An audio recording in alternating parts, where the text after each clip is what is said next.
আগামী 8ই আগস্ট রাজ্যে অনুষ্ঠিত হতে যাচ্ছে ত্রিস্তর পঞ্চায়েত নির্বাচন। ইতিমধ্যে 70% আসনে বিনা প্রতিদ্বন্দ্বিতা জয়ী হয়েছে বিজেপি প্রার্থীরা।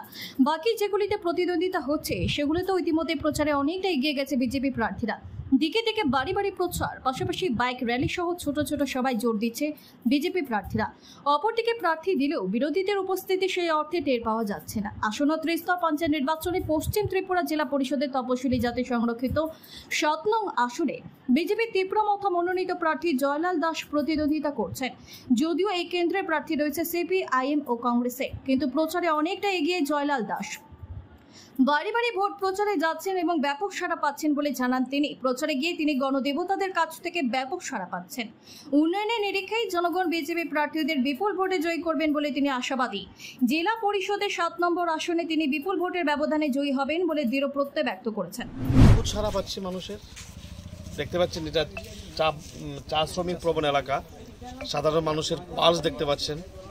সমস্ত অংশের মানুষ, চা শ্রমিক, খেটে খাওয়া কৃষক, মেহনতি মানুষ, শিক্ষক, কর্মচারী, ছাত্র, সব মানুষ আমাদেরকে সমর্থন করছে। ব্যাপক সাড়া পাচ্ছি এবং আগাম জয়ের গন্ধ পাচ্ছি। বিশেষ করে আমাদের নরেন্দ্র মোদী, মানিক শাহ, বিপ্লব দেব সরকারের উন্নয়ন, রতননাথের আশীর্বাদ এবং সর্বোপরি এলাকার মানুষের আস্থা, বিশ্বাস এবং বিজেপি কার্যকর্তাদের উৎসাহ, সব মিলিয়ে জয় আমাদের নিশ্চিত। মানুষ আমাদের অবশ্যই আশীর্বাদ করবে।